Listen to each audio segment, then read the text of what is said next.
This is Geek Gab with your host, Dornall, and me, Daddy Warpig. We are back.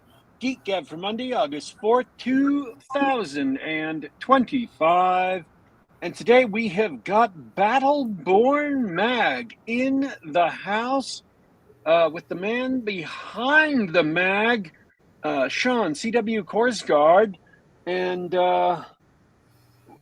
we're not doing anything else today. We don't have anything else today, so without further ado, I'm going to let Dornall take it away.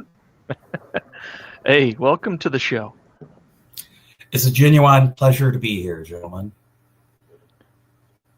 Same here. I love it when DW says, hey, you know, we've got a guest lined up, and I go and I look up who it is, and it's, someone putting together another magazine of awesome adventure and fantasy and everything. So it's awesome to have you on. And you mentioned that you've listened to the show too. Double. I love that. I love having people who know us and love us and want to come on and join us and talk to us about all the cool stuff they do. So welcome to the show. It's a pleasure to be here, and yes, been a fan for several years now, and would like to remind all of your listeners that Mr. Warpig is good for more than just gloriously shitposting on Twitter. That's right. He's awesome. Warpig's a little under the weather today, so those of you who are here and you've got your cozy tea or your drink for the evening and you want to hear a good Warpig rant, we're going to have to get back to you in the next maybe 2 weeks from now. We'll have a good Warpig rant. We're just going to talk fantasy with Sean Korsgaard here. Hey, what's up in the chat? Bradford Walker's here. Good to see you. So, Battleborn, the mag, the thing that you're working on right now, just opened up on Indiegogo. You're already 63% funded, so that's really encouraging to hear. Tell me more about what you've been up to. So, Battleborn magazine was conceived a little over a year ago in a conversation between myself and the late author Howard Andrew Jones. He was the editor of Tales of the Magician's Skull, which for any of you sword and sorcery fans out there was, as far as I'm concerned, under his leadership, the gold standard for the model of a fantasy magazine. Had everything, wonderful black and white art, a roster of authors as reliable as the sunrise and as brutal as a battle, and just that love of the classics with a touch of knowing who today honors it the same. That just made it such a special magazine. And I know that he was a little sad when the magazine got sold to a new owner, but he was also in the midst of writing his own series, The Chronicles of Hanover. Awesome series, by the way. And I don't know who started it, the conversation in terms of pitching it, but we started talking about the ideas of a new magazine. What went right with Tales of the Magician's Skull? What went wrong? What would he have done differently? What would I do if I'd been the one running it? And at some point he's just like, oh, this is fun, but I'd never have the time to run it. And then with a brief moment of courage, I would. And from there, the conversation just, he came up with the name Battleborn, and the giant smile on his face when he pitched it could be heard over the phone. Just encapsulates the entire spirit of the genre in a single word. Two-fisted fantasy, blood and thunder, right in the name. And the original plan was for it to crowdfund sometime last fall. We approached the folks at Iron Age Media for being the publisher, because I don't know if you've followed what they've done with Anvil magazine, but it's somewhat miraculous. They've managed to put out 4 issues over the course of a year as an indie magazine. That's no small feat. I mean, that's something even some of the Trad Pub magazines struggle to do. And we had a couple authors lined up, some ideas, and then after Gen Con last year, he was diagnosed with brain cancer. And he would be dead by January. And that took a lot of people by surprise. And look, I'll be honest. I was in the military. I've seen men die. And yet this hurt in a way that I was frankly unfamiliar with. It took a while for me to gather my wits and get ready to drive on and move forward again. But wiped the tears, the dust off my boots, and I got right back to work and picked up a couple projects we were working on, which maybe I can come back and tell you guys about on another time. But for Battleborn, a lot of those same authors loved Howard as much as everyone else that knew him did, and were all too eager to contribute. And I hope to tell you about some of their stories. Iron Age Media was happy to leap back into the fray. We've got a great cover artist on it. We've got a lineup of both some of the best modern fantasy authors out there that understand the blood and guts of the genre. Some rising up-and-comers, a couple guys making the leap from sci-fi to fantasy, and a couple people who are being published, if not for the first time, close to the first time, that I think will surprise everyone. And along the way, we plan to have a couple comics from, if anyone knows, Skylar Hernstrom, one of indie Sword and Sorcery's finest talents. Oh. Not only is he one of his stories in our magazine, he came to us with two ideas, one of which I can't share with you yet, but when that bomb drops, it's gonna hit Sword and Sorcery like the bombs did Dresden. Wow. But the other thing was he came at us with a comic he'd just been working on for fun, which was sort of this 2000 AD comic take on like Jack Vance or Dune. And that'll be closing out each issue. We'll have review columns, articles about the history of the genre, and a couple cheeky columns kicking off every issue, one from myself and one from our Thrag-style mascot, the Commander. But from first page to last, I want you to feel, and every reader to feel, holding Battleborn the same way they did the first time they picked up that Conan paperback off the rack, or the first time they rocked out to heavy metal based on Elric of Melniboné, or back when D&D had an air of danger and rolling dice took some balls. I want everyone to have as big a smile on their face when they put down that issue as Howard did when he came up with the name. Well, that's outstanding. And first of all, rest in peace, Howard Andrew Jones. Always. That is an outstanding pitch. I'm going to share the Indiegogo page for those of you guys watching live on YouTube. Show some of that art and some of the names. I did see the Frug comic from Skylar Hernstrom. That's a win right there. I've seen really some of those because they're hilarious. They're wonderfully twisted in both a comic and action fashion. And he has as wonderful comic timing as he has an eye for action. Hernstrom's a true talent, and I'm thrilled to be working with him in more ways than one.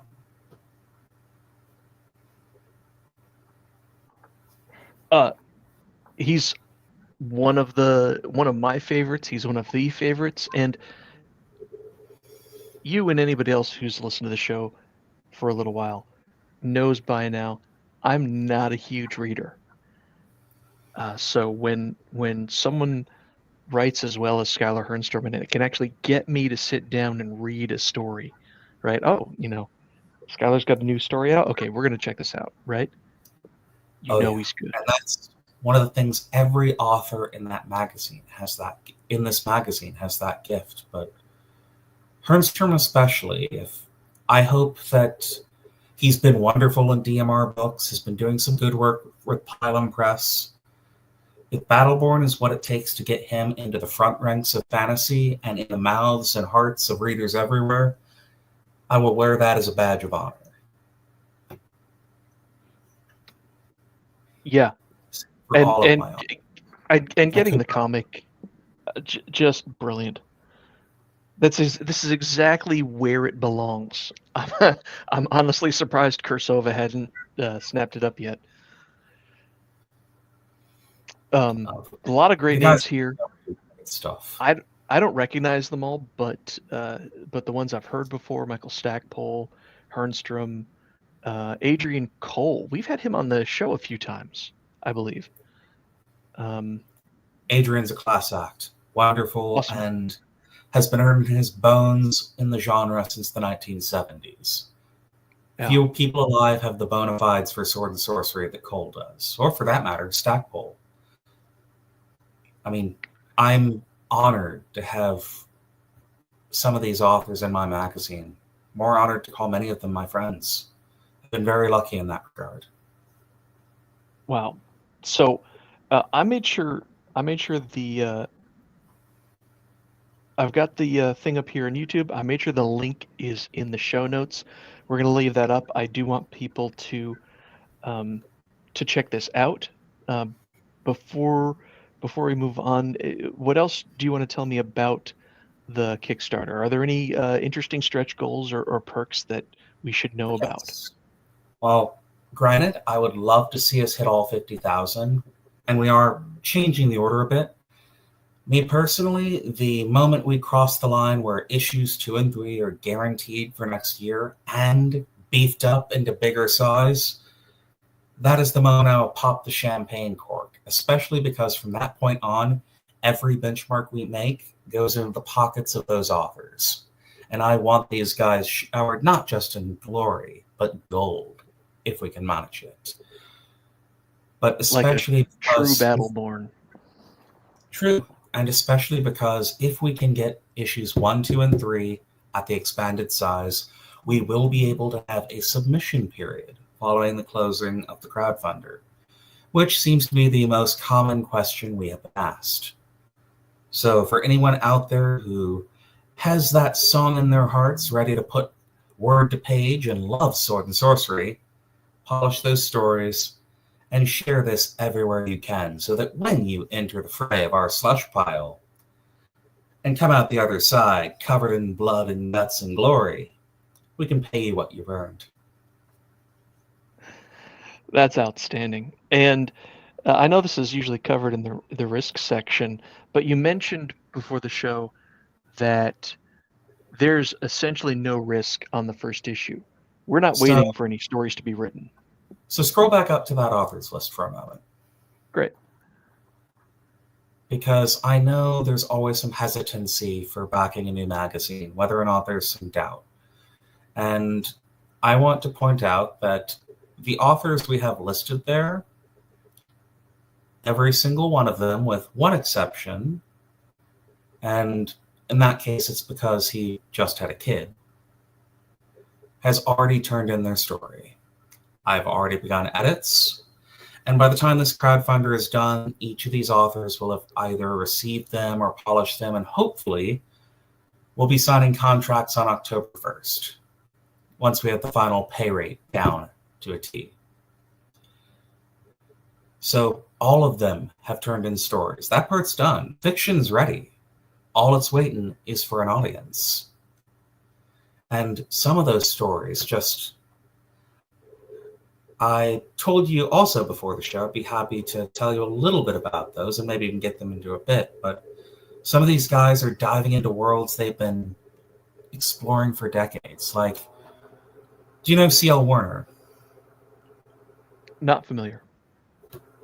So he was one of a stable of authors for Warhammer that after they graduated the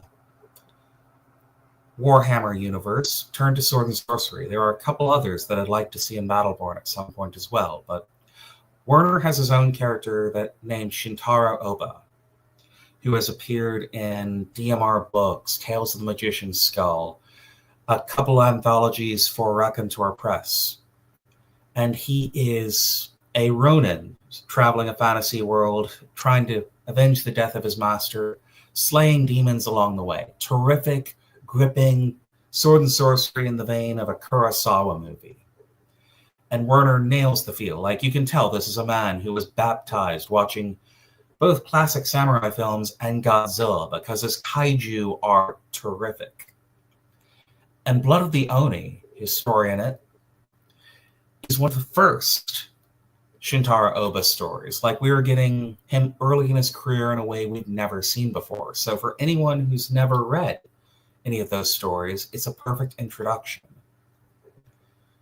Or for Howard Andrew Jones, we are publishing A Stone's Throw, which is not only one of the last unpublished Hanavar stories, physically published. It ran in Heroic Fiction Quarterly in a previous form a few years back, but it has an interesting story because it is an adaptation of the very first story Howard ever wrote, more than 25 years ago.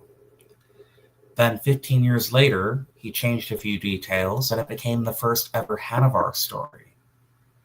And then a few years after that, he adapted it to be put in what would have been the fourth book. And it's not my place to say what may happen in the future with Hanavar, but just the fact you have a story that can show an author can hold a story in their heart for 25 years until it sprouts into something magnificent is something every aspiring author should learn, and I wouldn't be opening the magazine any other way. Of course, we've also got, well, the big one is Robert E. Howard, of course, for all of the classic stuff, because, forgive me for monologuing, by the way. It's not just highlighting the modern authors we want to do with Battleborn. We want to, each issue is going to have at least 2 reprints. One from a pre-2000 general genre classic. The first issue, for example, we're reprinting a poem by Robert E. Howard, The Road of Kings. And for the first time in 25 years in print, and the first time by itself in almost 50, Pearls of the Vampire Queen by Michael Shea, one of the Niflheen stories, which was the last work of Sword and Sorcery to win the World Fantasy Award. And I am very excited that we have a story that hasn't been in print since I was in grade school, and readers will be able to hold it in their hands for the first time in years. Likewise, our second issue, it's looking like we'll be reprinting a David Drake story for the first time since 1988, The Manticore, which is one of his Vedius and Dhamma stories, which Drake is a god among writers for military science fiction, a well-regarded author of horror. But it's about time his Sword and Sorcery gets the glory it's due. Here's a guy who won the World Fantasy Award for one of his Nordic Sword and Sorcery stories, who his Vedius and Dhamma tales are wonderful tales of fantasy set against the Roman Empire that never seem to get their due. And I can't wait to introduce them to a new generation of readers. But we've got some really exciting stories from Hernstrom. It's one of his Mortu and Kairos stories. The Michael Stackpole story is a new fantasy setting from Michael called The Drowned Empire. And for anyone who's a fan of Christopher Rocchio and the Sun Eater, Ataman, his new Sword and Sorcery fantasy setting, I joked with Christopher for years I would be the one to tease him into writing Sword and Sorcery. And then Robert Silverberg beat me to publishing it first. And then Mark Finn published the second, but the third, I'll take the bronze medal because Christopher Rocchio is about to make a name for himself in fantasy as much as he has cemented himself as a modern master of science fiction. I apologize for gushing and monologuing. It's just, guys, I cannot wait to share all of these stories. They're wonderful, magnificent, stir a song in your heart, and they're everything you want in fantasy, and that's so hard to find elsewhere. Well, by all means, monologue away. Your your enthusiasm and appreciation is palpable. But one thing jumped out at me that I want to remark on is that when describing some of these stories, it occurred to me that the settings and places are varied. That when I hear sword and sorcery, there's a lot of expectations, a lot of tropes, and a lot of things like that, and I suspect those things aren't going to vary so much. But the two things that jumped out at me, aside, the one was the quality of the authors that you have lined up, but the other one was the interesting settings. I am curious to know what that kind of story told in a Seven Samurai setting would be like. That sounds cool. Instead of the Sorcerer Kings from Conan stories, we get kaiju and oni. But that's cool. That's new. That's interesting. That jumps out of me as something that I don't know if you set out to do that, but it sounds like you've got a great collection where every story's necessarily going to be different.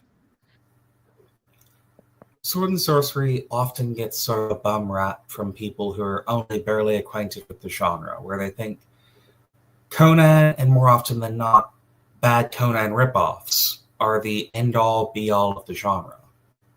But even just on the surface level, barely digging into maybe more than the more famous authors. I mean, you compare Conan of Cimmeria to Elric of Melniboné. Those two characters, their worlds, their motives, their backstories could not be more different. And yet they are definitely on the Mount Rushmore of the genre. Likewise, Fafhrd and the Grey Mouser and the City of Lankmar, or Jack Vance on A Dying Earth, or for that matter, I mean, David Drake set his stories in Rome. Conversely, Charles Saunders had a very African-inspired fantasy setting. Sword and sorcery, that environmental element, is important to the genre, but, I mean, it's one of the 5 key elements, according to Howard. But people always seem to be limited to that sort of semi-Bronze Age setting that Robert E. Howard created with the Hyborian Age. When it is, if you go beyond, and don't get me wrong, I love Robert E. Howard. I encourage all of your listeners and viewers, if you haven't, dive into that man's back catalog and hang on for dear life. It's a heck of a journey. But the genre is more than just Robert E. Howard. You've got authors who have gone to everywhere from the sewers and back streets of a decadent city to a dying earth set beneath a red sun, and everywhere in between. Some of the most vivid settings in all of fantasy. And the amazing thing is, given the serialized form of sword and sorcery, often we're introduced to these places in short stories. Nothing but respect and love to the professor. But Tolkien crafted a world in multiple books, entire encyclopedias and backstories. And Robert E. Howard did the same with the Hyborian Age with a handful of short stories. It takes a different skill set, a different approach. And yet, few could argue that the Hyborian Age is no less wild and vivid a setting than Middle-earth. If not as deep. I mean, no one's ever going to out-detail Tolkien. But I do think sword and sorcery lends itself better to go into the wilder corners of fantasy, other than just another retread of medieval Europe, or medieval Japan, or whatever ripped from the textbook flavor of the week doorstopper fantasy tends to favor at this given moment. And, as I get older, and I lost patience for the doorstoppers a long time ago. As I get older, and I only had a familiarity with the Conan stories from the Arnold movies and, a few stories I read here and there. When diving into those, the rest of his stories, you find that you have enough. Like there's enough of a background there to, enjoy the story that's being told. And because I'm joining you in piling on the door stoppers here, because people, I think, did take the wrong lesson from Tolkien. And I am as a lover of role-playing games, have seen that creep into the hobby as well. People are so obsessed with so-called world building that they forgot to tell a story. Or at the tabletop, they're so obsessed with the backstory that they forgot to play the game that's right in front of them. They're too busy talking about how special their characters are. It's one of those weird things people tend to forget, that especially tabletop roleplay, going back to the origins of the genre, D&D back in the 70s, the era of Gygax and TSR's early days, every single player's guide would come with something called Appendix N, which was what they considered the required reading list for every player. And yes, you had the John Carter of Mars stories, you had Tolkien, but about 85% of it is classic sword and sorcery. That was the beating heart, the engine that drove D&D to its glorious heights back during its golden age. Because when you see a lot of these tabletop games straining under the weight of the format, D&D at its core is a sword and sorcery roleplay game. It's very well adapted for you and a bunch of friends to just get together and tackle a campaign that is just loosely enough based on Tower of the Elephant that Robert E. Howard's estate can't come after you, and knock that out in an evening. Conversely, the massive, sweeping, epic fantasy campaign, Wheel of Time style, you've all got jobs, families, prior commitments. You guys will never even make it out of the first village by 1 month in. Yeah. And that's derailed a lot of tabletop, is the fact it's forgotten its roots. Not all. Salute to Goodman Games and Dungeon Crawl Classics here for a moment. They put out damn good product that certainly remembers that sword and sorcery soul to the hobby.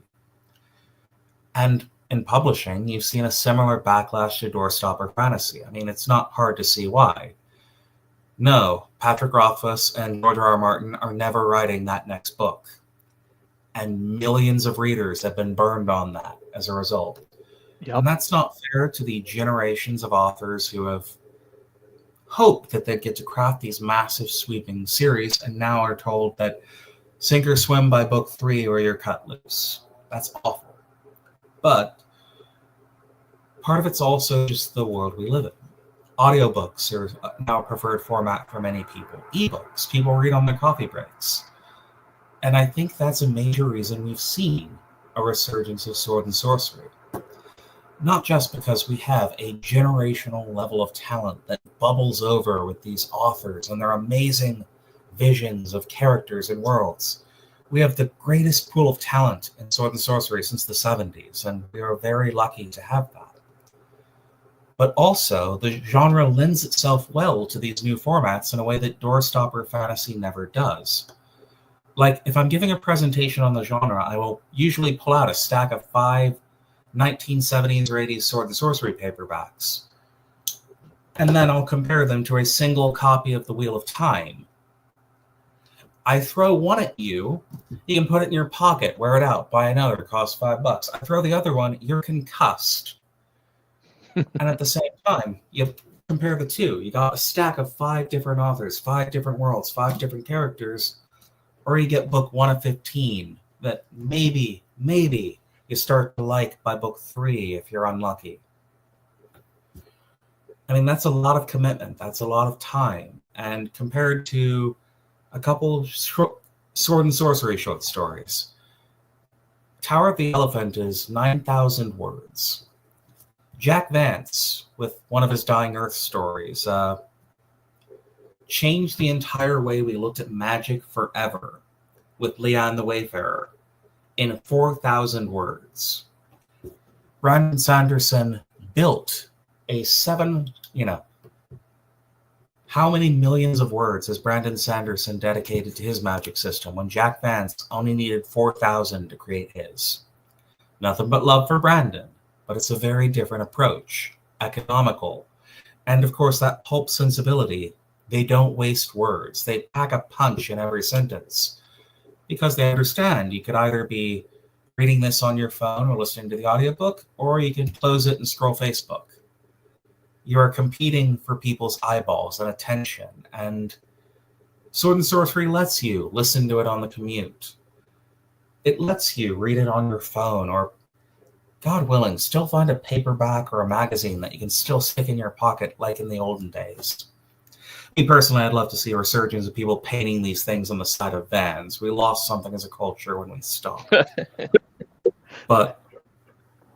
And I think that's one of the big reasons Howard Andrew Jones and the Hanavar series will end up being as influential as they will be. I think he might have cracked the code because the way he breaks down each Hanavar book, it's like a single season of a TV series. You can pop in on any book, and aside from a couple details here and there, the continuity is largely independent. Each chapter is broken up into smaller bits that you can read on your break, or that's where you can turn off the engine of the car. And each of those chapters is a self-contained story with a few details that pay off in the climax.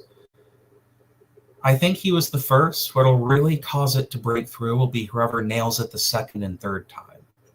Maybe you'll find that person in the pages of Battleborn. I know I'm hoping I do.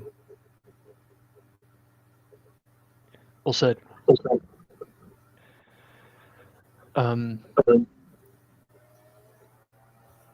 I guess that brings me to... I do want to shift a little bit. We've got the Frog comment or comic.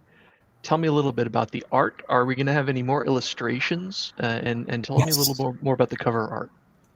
So the cover art is from Samuel Dillon, who is an alumni of Tales of the Magician's Skull.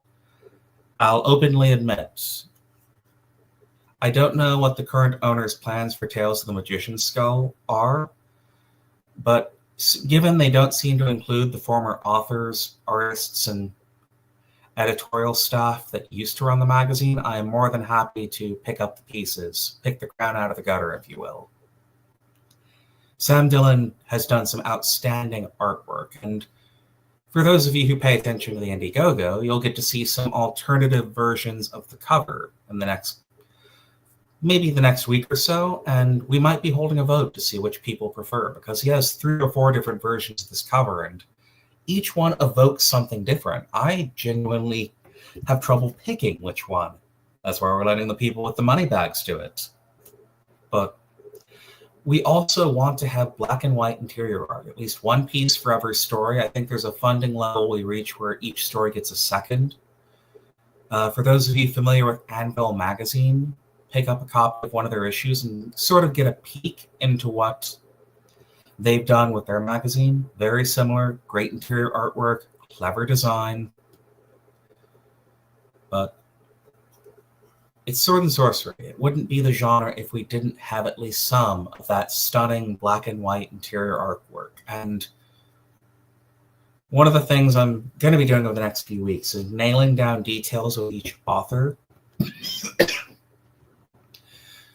Because we want to nail the characters the way they see them. I mean,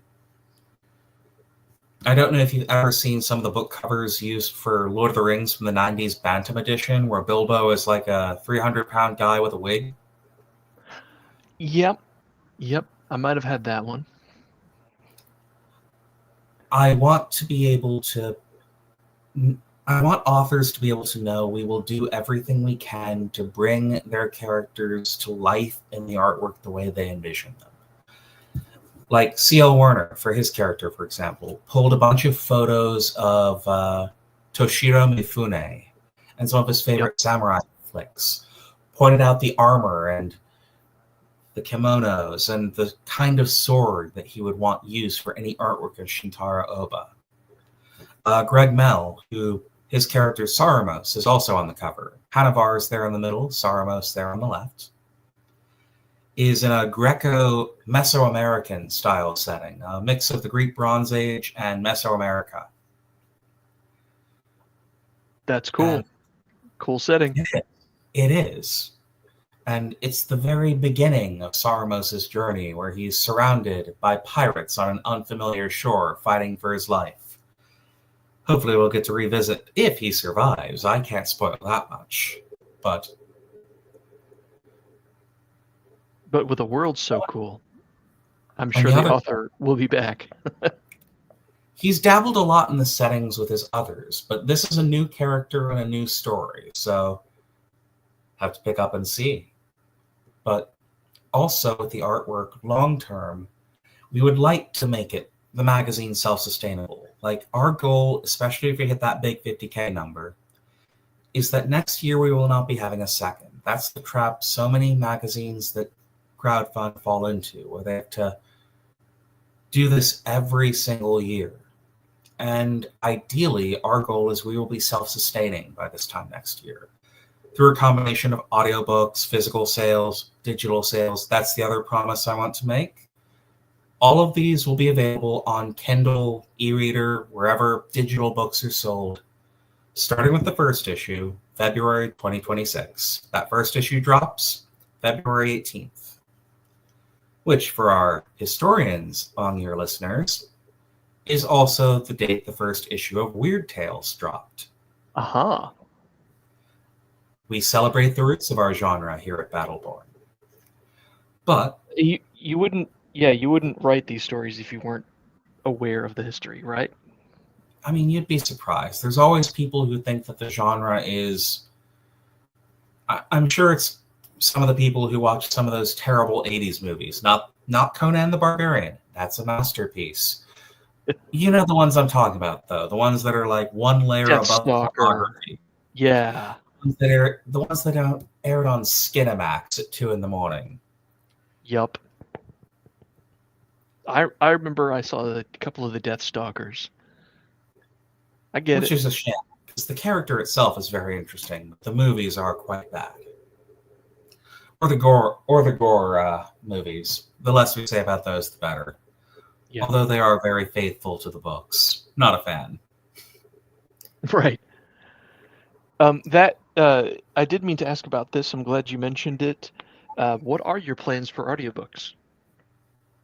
So I'm having a couple meetings at DragonCon, and as soon as I'm out of those meetings, I will have an update for the Indiegogo. But it's a giant revenue source too many short story outlets ignore. But with both art, merchandise, audiobooks, I want to share revenue with the authors.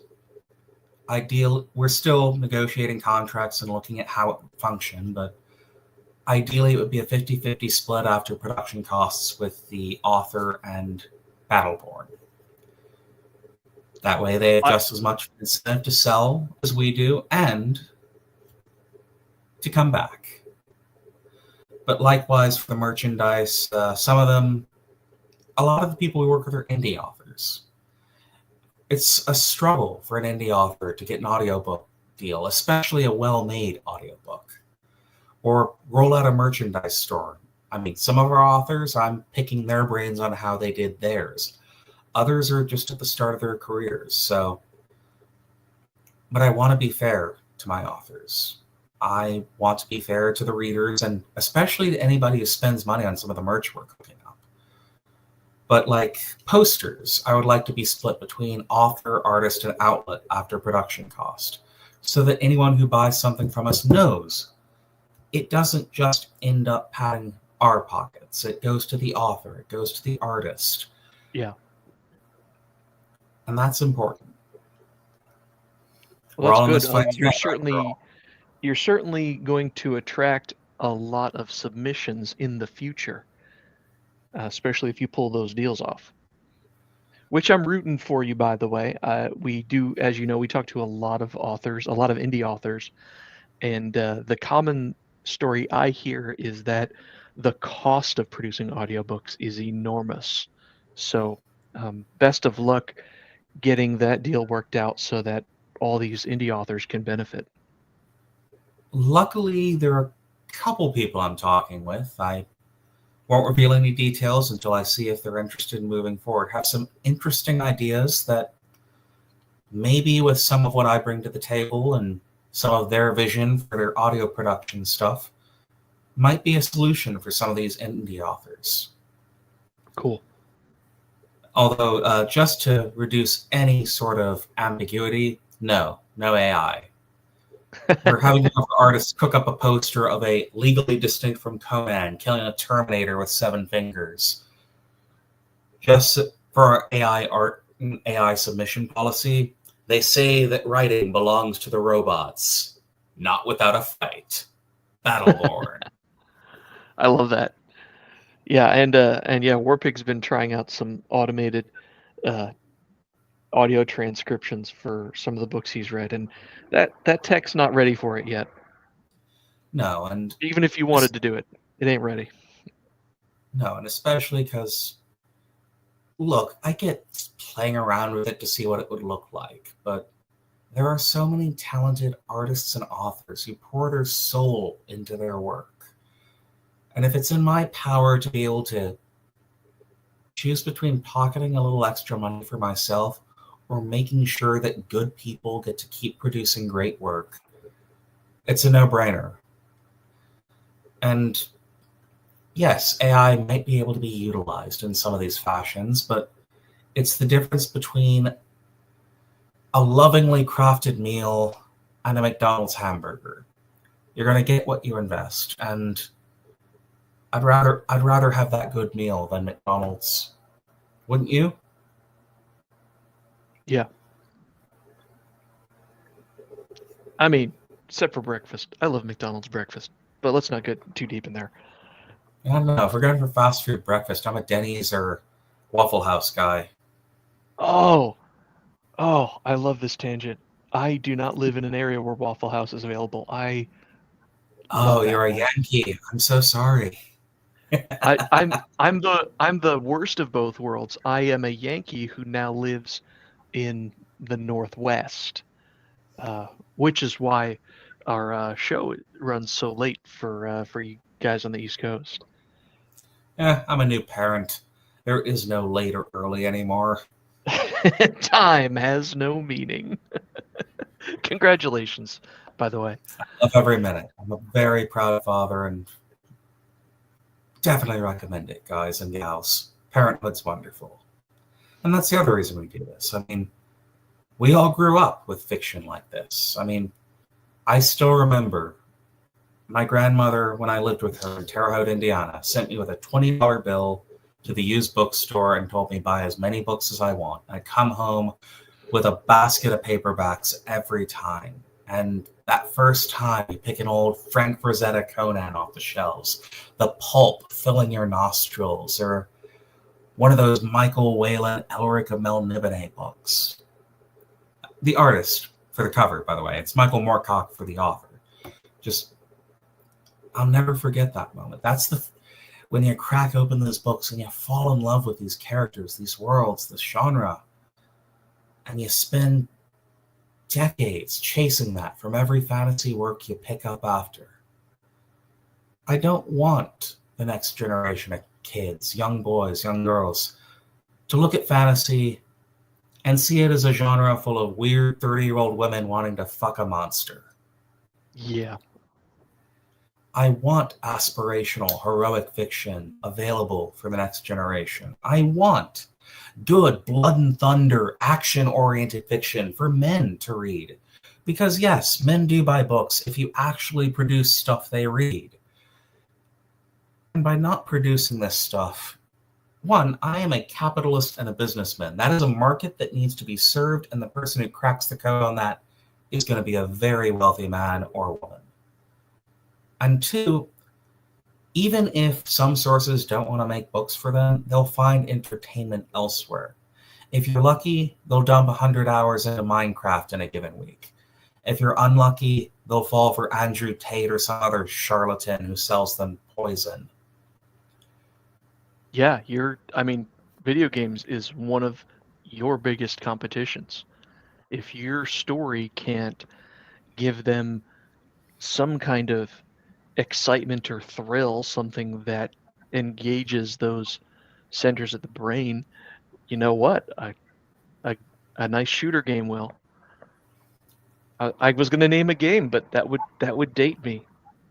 Oh, go ahead, come on. Unreal Tournament. You're talking to someone who's dumped, well, I won't say the number, but it's at least six figures in Steam on Civilization 3. Whoo! Maybe 5. I love... People love the map games. Don't even get me started on Europa Universalis, but as far as shooters, I'm counting down the days until Helldivers 2 drops on Xbox. But I don't think it's a competition. I think you can have books and video games coexist. Ideally, a world where some video games are adapted from some of these books. I like it. I mean, that was one of those things. Growing up, I played video games. It never stopped me from also reading.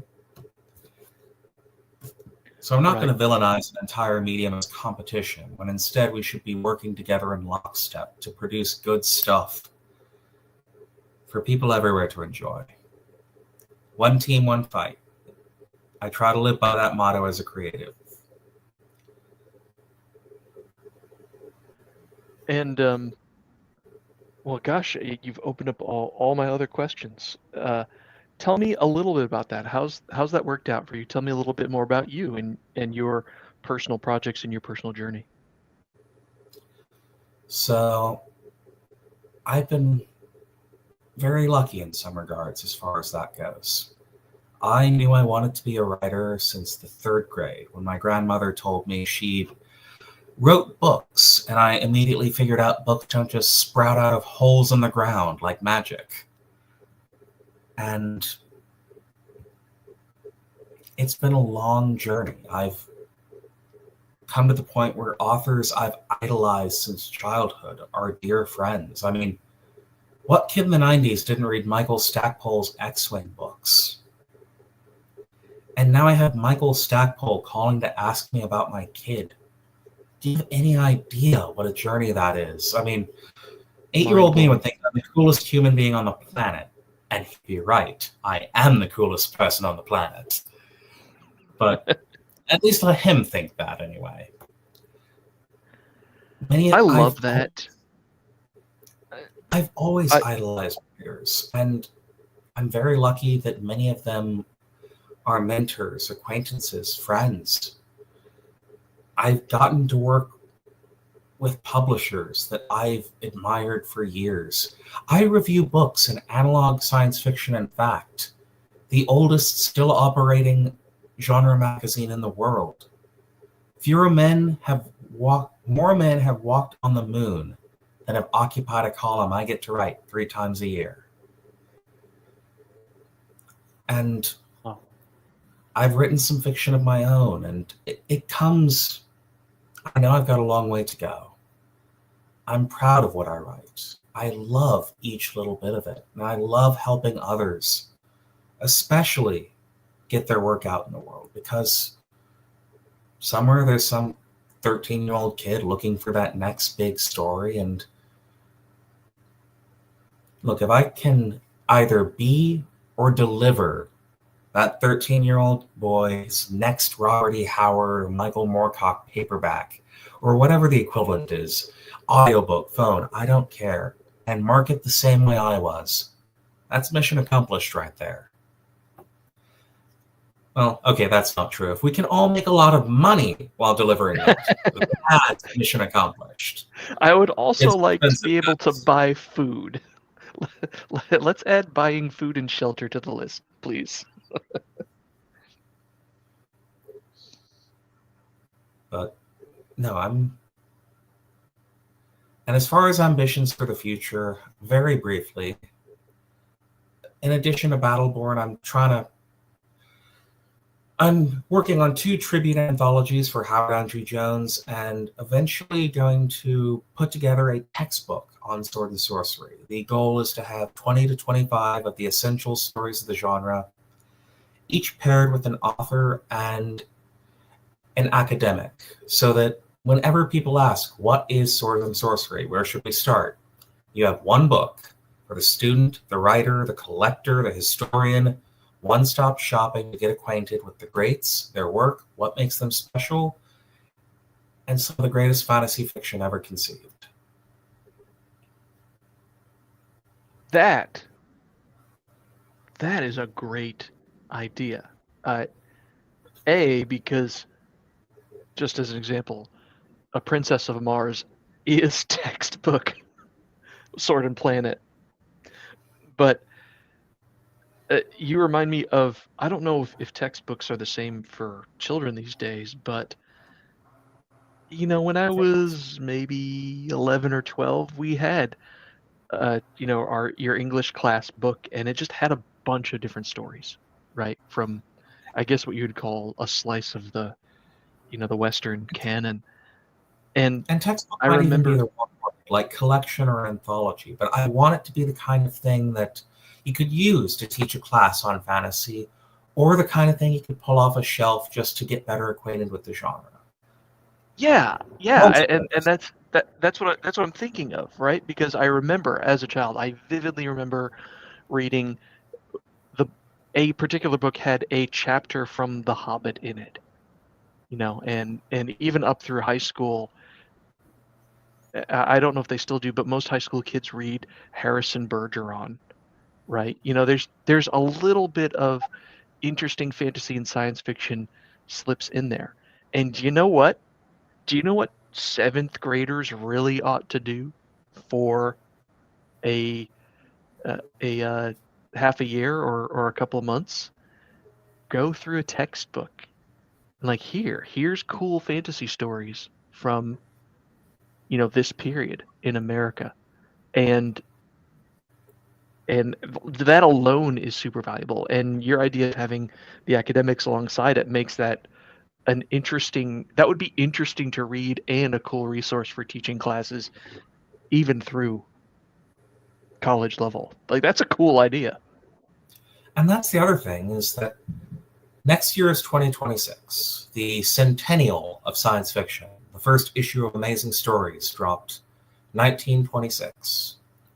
We are quickly approaching the point where fantasy and science fiction deserve that level of academic study and approach, and to be treated as something more serious than children's stories, as many still treat them. I mean, we're talking about a genre that has been around for over 100 years, inspired everybody from scientists to presidents.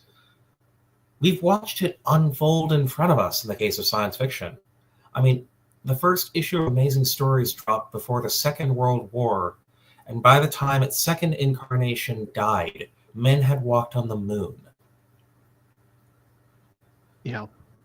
I mean, it deserves to be treated with more seriousness than a lot of people still treat the genres, with scorn, and they shouldn't. There are some wonderful stories, especially in that deep cut of the history of the genre, which is one of the reasons I'm trying to reprint some of those classic stories and authors and introduce them to newer audiences, because they deserve that. Because there are still diamonds if you care to dig. And you're going to find a much better diamond to garbage ratio in especially when you go back to those old stories. As friend of the show coined the phrase, don't read anything written after 1980. Oh, come on. There's tons of great stuff written after 1980. That's of course. That's one of the reasons I take some small quibble with that approach. Don't get me wrong. So is Sorcery. A lot of our stuff was all published before 1990, but I'm celebrating so many of those modern authors that have that same love and loyalty to the classics. Yeah. That take part in that tradition rather than shaming it. That love Robert E. Howard, Michael Moorcock, C.L. Moore, Tanith Lee. That know the genre, its quirks, its faults occasionally, but also why people fall in love with it. You don't need to change. Howard Andrew Jones, to bring him up again, came up with the phrase back during the 2000s, maybe the low point for the genre, that what was needed was not to try to reforge an old sword into into a plowshare or something different. It was just to knock the rust off and let it do what an old sword does best. Very nice.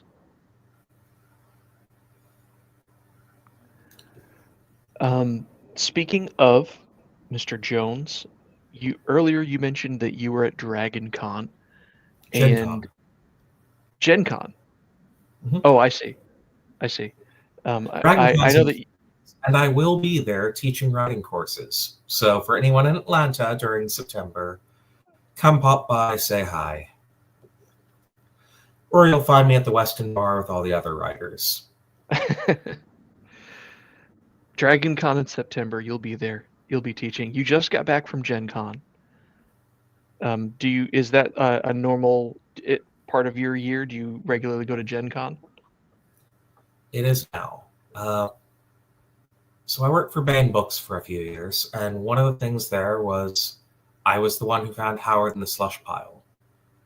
And I went to my first Gen Con in 2022, both to meet Howard for what would have been the second time, and to get a feel for him as a person, as an author, get an idea for marketing him, what we would need to roll out for his new book.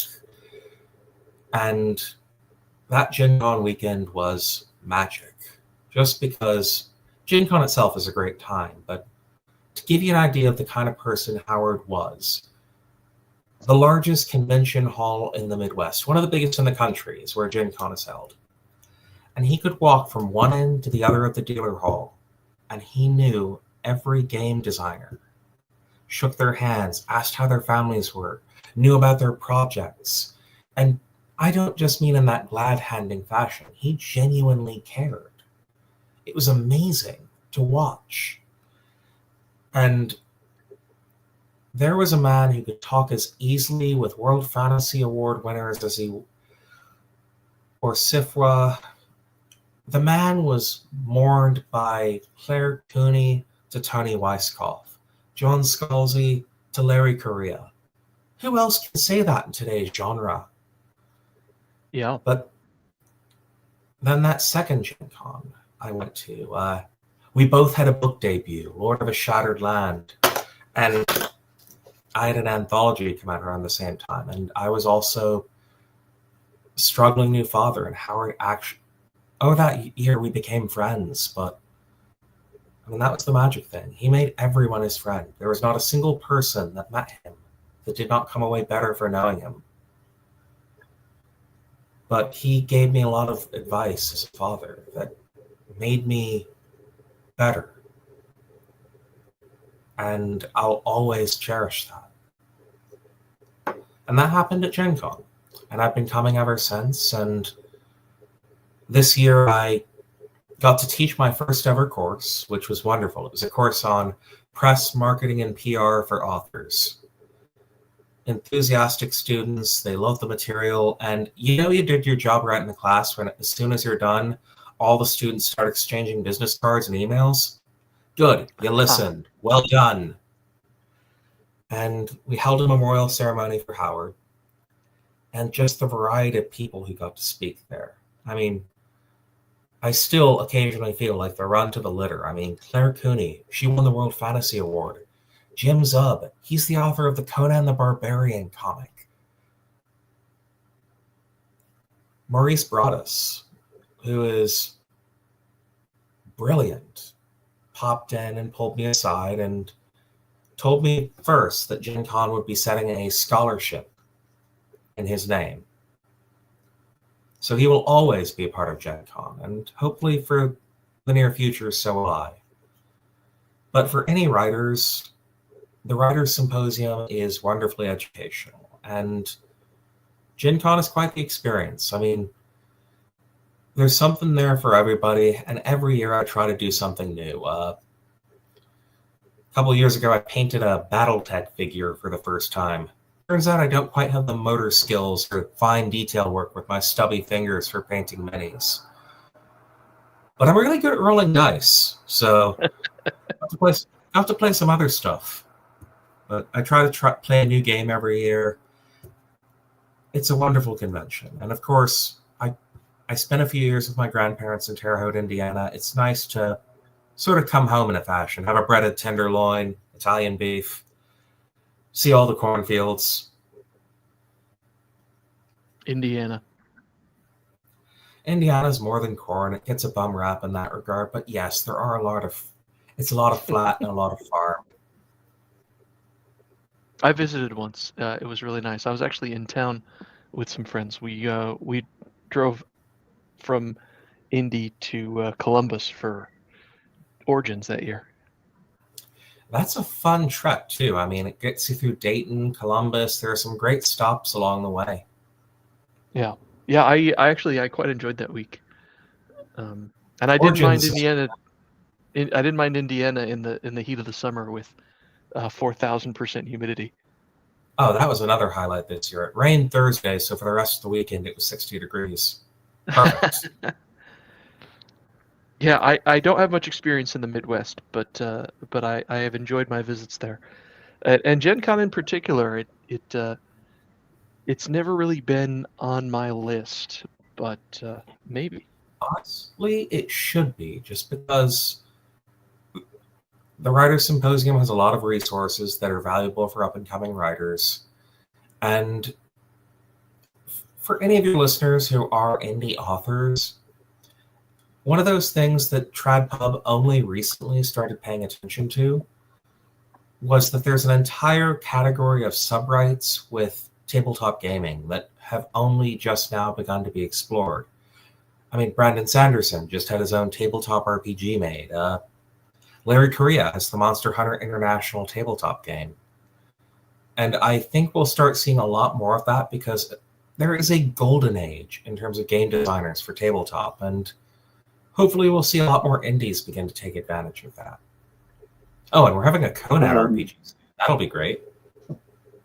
I have the Forgotten Ruins series by Colin Unspot has its own role-playing game. Oh, that makes me excited. The guys at Wargators. So I've been to Gen Con once, which would have been in 1997, which I think was their 25th anniversary. It was just after Wizards of the Coast bought TSR, and they had the Violent Femmes play a street concert that year between the two venues. So I got to go from Utah to Gen Con to watch the Violent Femmes sing. And it was a heck of a lot of fun. The whole convention, not just the concert. It sounds like it. And I mean, it's one of those things with Gen Con that's so strange and surreal. For any family men or women out there, it has a wonderful children's programming track. For cosplayers, it's got that whole scene. But it's the only place you can stumble from a course on marketing into going to get a hot dog, and then Ed Greenwood is right next to you. I mean, old Elminster himself eating a dirty water dog. Wow. And then later that night, you play miniature golf with a live action role-playing element with a bunch of bachelor parties from New Jersey because they had an open spot.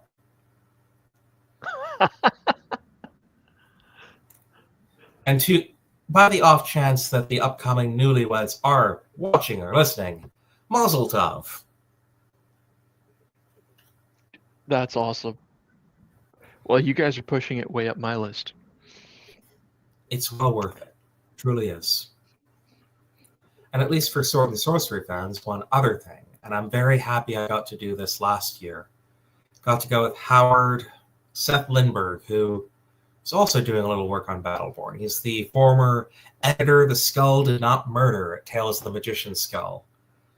Matt John, who game designer, has worked on a ton of Conan stuff, and Jason Ray Carney, who's an academic down here in Virginia who studies pulp literature. Great job if you can get it. I mean, man's brilliant. But we went with Howard walking around Indianapolis because I managed to track down what is now a Hilton Garden Inn, but back in the 1930s was a bank, and not just any bank. A woman by the name of Catherine Lewis Moore was a stenographer there. Oh. And from that office, she sent every single story she ever submitted to Amazing, to Analog, and to Weird Tales. And the reason she went by C.L. Moore was not to hide that she was a woman. Everyone knew, except her eventual husband, Henry Kuttner. First letter to her, Mr. Moore.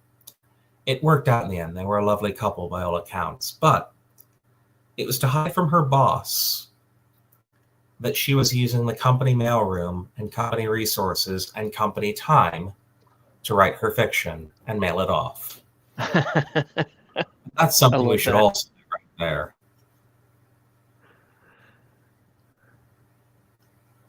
Never do it on your own time. Always do it on company time.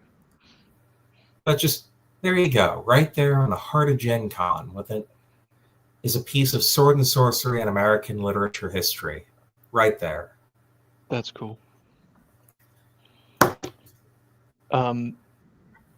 You mentioned one other thing that we ought to bring up, which was the Dragon Awards at Dragon Con.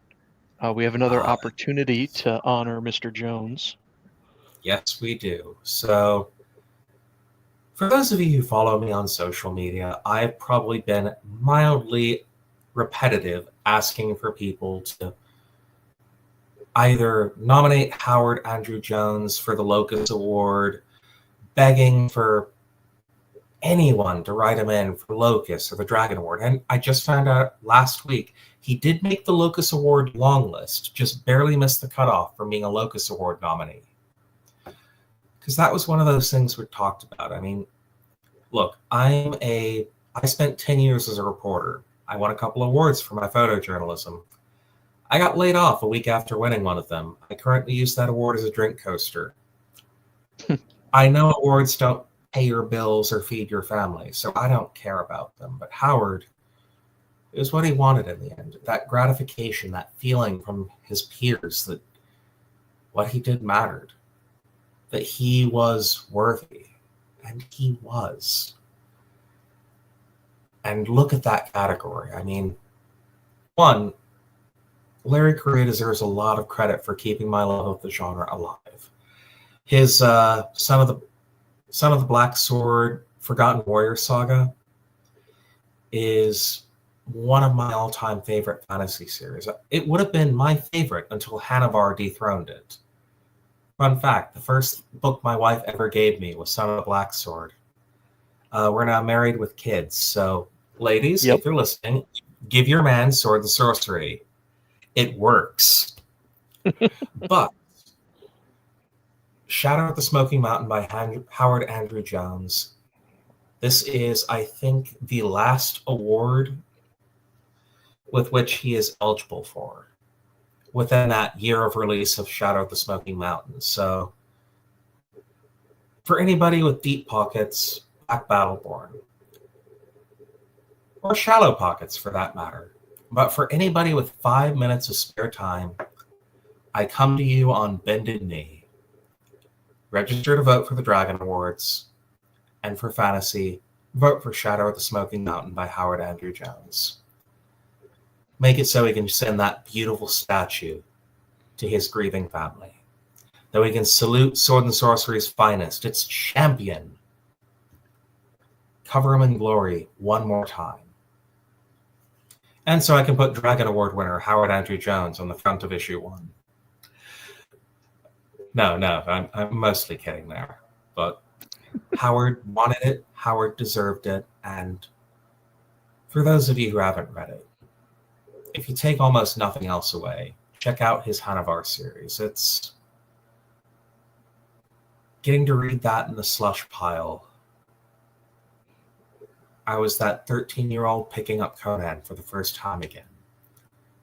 You chase that feeling your entire life as a reader, and I felt it every time I read one of his books. That's something that touches your soul, and that's the highest compliment you can give an author. And it's the greatest joy you can have as a reader, to fall in love with a book again. I hope you do that with Howard. I hope Battleborn delivers that every time you read it. Awesome. Well, I appreciate that, and I'm sure he appreciates it, smiling down. We are in bonus time. We are in extra innings. I'm going to unleash you. What haven't we talked about? What must we talk about now?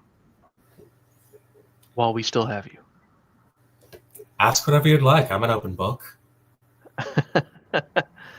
I have. We just barely brushed on tabletop role-playing games. I know you're a new father, so maybe the answer is nothing. But what have you been playing recently? And what's your favorite? What could you play again if you had a free Saturday afternoon? So, a couple things. First, Blanley Pardoe is a local author here in Virginia, another one of those Wargate authors.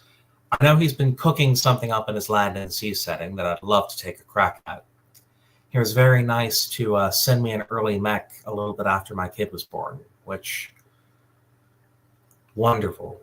And likewise, on the tabletop side of things, Dungeon Crawl Classics.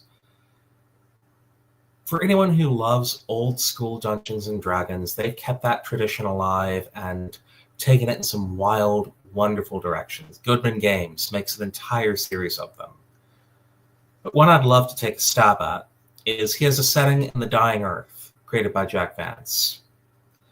Because for those of you who know your D&D history, and for those of you who read Leanne the Wayfarer, and you should. It's 4,000 words. It's on the internet for free. You've got time to read 4,000 words. But there's a character in the story called Chun the Unavoidable. And I won't spoil what happens in the story, but in the first few editions of Dungeons and Dragons, he was a boss character. He is unkillable. And it is up for you to figure out as a player that you're not going to win. Run. Or ideally, leave one of your mates behind. Run. They're not worth it. And I just want to be able to play a campaign in that with some friends and see that genuine reaction of horror when they throw everything they can at Shun the Unavoidable without thinking the obvious. He's the unavoidable. What can you do but run?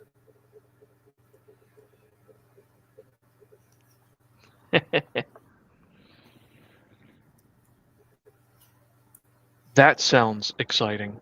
And as a player who occasionally runs into an ancient red dragon that I'm not prepared for, yeah, that's one hell of a feeling. It is, and that's one of the reasons why early D&D had Appendix N. If you actually followed the list and read some of those books, there is a chance one of your players has read Leanne the Wayfarer. No, and the moment you guys hear Shun the Unavoidable, oh, I'm gonna kill that guy. Meanwhile, the guy who's read it, guys, I think we should go like 100 miles in the other direction. And that knowledge pays off.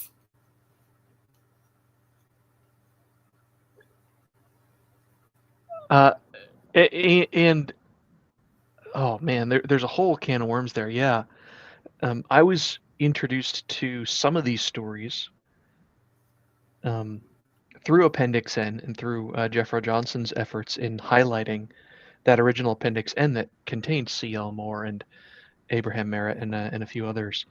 And his book is a wonderful resource for the study of pulp.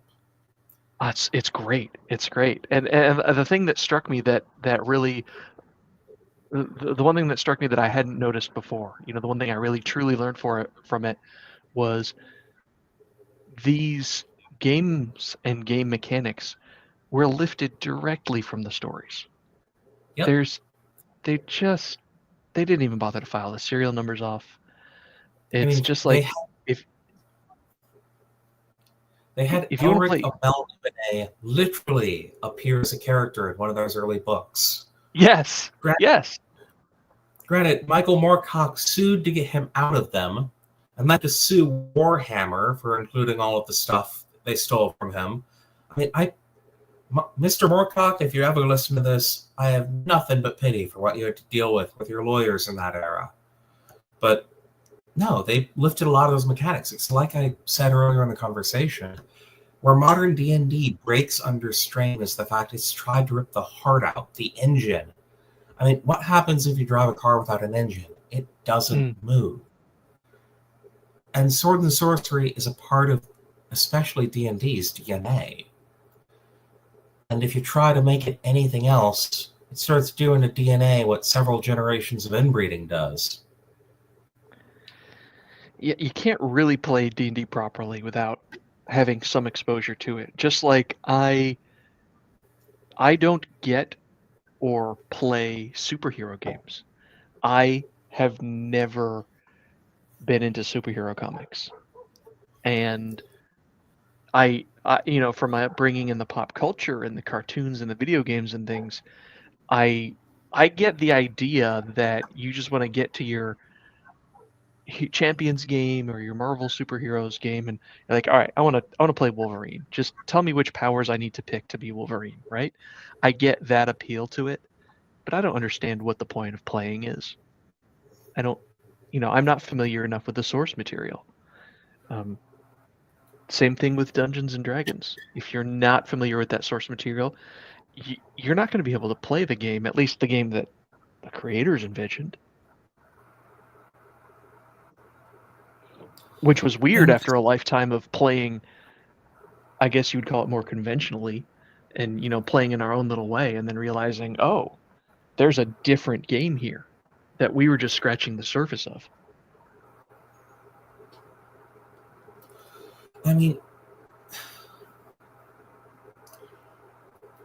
one of the tragedies of modern D&D, among a multitude of them, is how it went from a passion project of a couple of nerds from the upper Midwest to a soulless branding opportunity devoid of personality owned by a multinational. Yeah. And it's really begun to show in a lot of entirely predictable ways in some regards. I mean, they sent the Pinkertons after a guy who streamed magic cards. You have to go out of your way to hire the Pinkertons in this day and age. It's true. But it's true. And it's one of the other things I do like about Gen Con. D&D is not what it once was.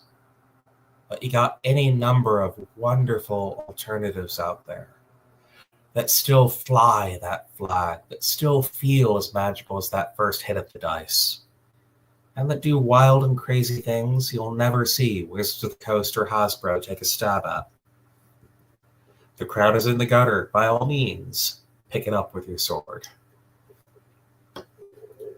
Amen. I think we're I'm glad we got to talk to games. I think we're running out of time.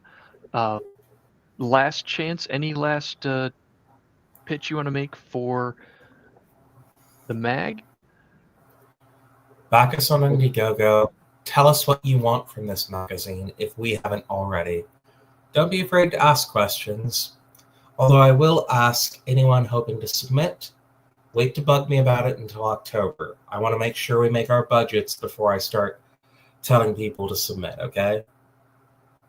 But for all who love classical fantasy, for anyone who loves the smell of pulp or cherishes that memory the first time they picked up Michael Moorcock or Robert E. Howard, who misses when fantasy meant daring do, blood and thunder, dashing rogues, hard-fighting heroes, what if it's slaying dragons, not sleeping with them? If that love of action beats in your heart like a battle drum, take the plunge, join our ranks, become a hero, become a legend, become Battleborn. Awesome. I'm excited for it. Our fans love this stuff. We've already picked up 2 backers throughout the conversation, and I hope you pick up many more. And I really appreciate you having you on. It was a great pleasure speaking with you tonight. I think I'm done for tonight. Daddy Warpig, I forgot to check in with you earlier. How are you feeling? There are things I just don't want to talk about on the air. I'm still sick. Yeah, Godspeed, well, DW. May I come back again sometime and you be in better health, sir? I would love to be in better health. That would be awesome. So do the rest of us. Would you like to send us off, DW, or shall I? I think I can do it. Nope. Nope. Maybe not. That's fine. Sorry to put you on the spot like that. Best of health to you, DW. Sean, CW Korsgaard, awesome to have you on. Thank you so much. Really appreciate having you on, and I appreciate everybody in the chat who hung out with us, even those I didn't shout out to yet. And I hope everybody listening later has enjoyed the conversation and enjoyed it so much that they go to Indiegogo. The project is called Battleborn, Battleborn magazine. And you can see all the different perks and all the art and the authors that we've got lined up there. It looks fantastic. And more perks are coming. More perks are coming? Hold. I love this. Oh, I can't scroll through the perks right now. I've got to end the show. Gentlemen, this has been Geek Gab for Monday, August 4th, 2025. Those of you who enjoyed the show, you can get us anywhere where you can get your podcasts. We're on the Apple Play Store, Google Play, whatever Play, SoundCloud, you name it. Search for Geek Gab, you're going to find us. If you're hanging out on YouTube and you haven't already, you know the buttons that you're supposed to click to keep listening to us. We are here with myself, Dornell, and the inimitable Daddy Warpig just about every week, just about every Monday night, 7 p.m. Pacific, 10 p.m. Eastern, for your little nightcap entertainment. And we do hope that you come back. But this is me, Dornell, signing out for today. Don't you worry. Don't you fret. We will be back.